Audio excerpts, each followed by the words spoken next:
Batteries is the topic we are going to discuss today. In this video, I am going to be discussing here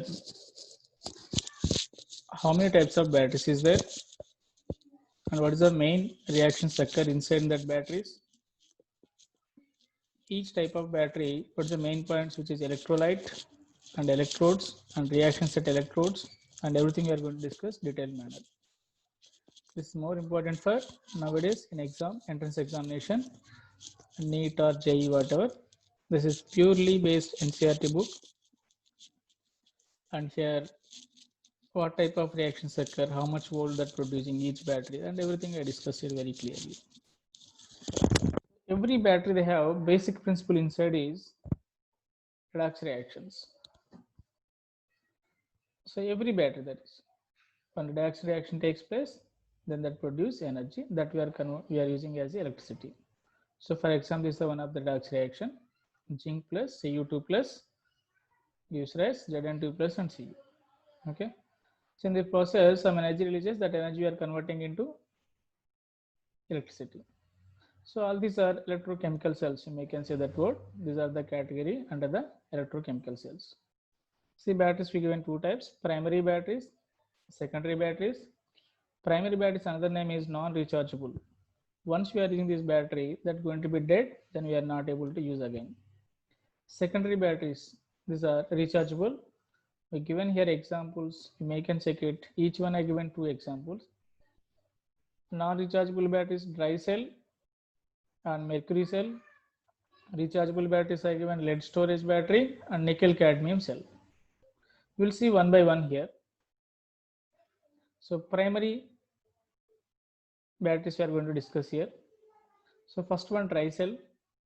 Dry cell brief arrangement I given here. This is the zinc vessel. It contains inside one graphite rod that is acts as cathode, and zinc vessel can act as anode. And inside is electrolyte is there. That electrolyte moist electrolyte paste, that MnO2 plus carbon block plus NH4Cl paste. The dry we call dry cell because this is not that much liquid state, but still liquid is required to move ions. So what type of reactions occurs at anode and cathode, we are going to see one by one. At anode, anyway, oxidation occurs. This is the zinc is the anode that can lose electrons. And at cathode, reduction occurs, which is the electrolyte here given at cathode. MnO2 plus NH4 plus electron gives rise MnOOH and ammonia. Here we may can see N factor also calculated, that one MnO2 plus 4, here MnOOH is plus 3, difference is 1. We need to remember N factors because sometimes they're asking advanced questions by using these reactions. So in this process, ammonia gas releases. This ammonia gas may can destroy the cell which is inside parts. So that's why that ammonia gas is going to be removed, which is a form Zn2 plus. It will combine with Zn2 plus and it will form complex. So ammonia gas we are going to be remove that one. So you may can check it here reaction. So Zn2 plus and ammonia, it can react, it form complex. So this is the, you may can say soluble complex, or that complex is formed, then extra ammonia gas we are remove that. Actual reactions is MnO2 and H4 plus electron gives rise. This is the actual process. First electrons which releases anode electron that going to be attracted by NH4 plus that can react. It will form ammonia and H2 gas. These two gases form. That H2 gas again reacting with MnO2 that forming MnOOH. This is the actual reaction. But in NCERT book they given direct reaction. So you may can remember that reaction. Otherwise process also you can remember. This cell will produce 1.5 volt is the ultimately. And second cell which is given mercury cell. So this mercury cell you may can see here, use also I mentioned here. So it is suitable for low current devices like hearing aids and watches, etc. So you can see anode and cathode here what they given.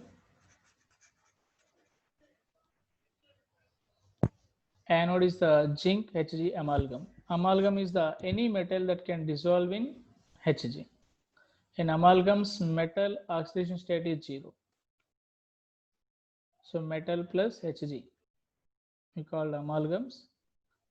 In these amalgams, metal oxidation state is 0.